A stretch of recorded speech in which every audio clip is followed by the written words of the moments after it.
У нас времето тече с други темпове. То тече все още ориенталски.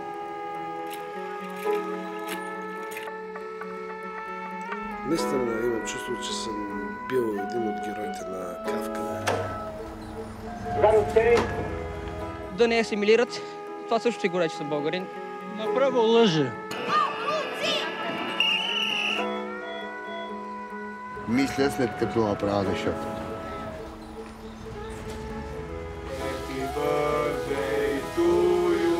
Ами преустройство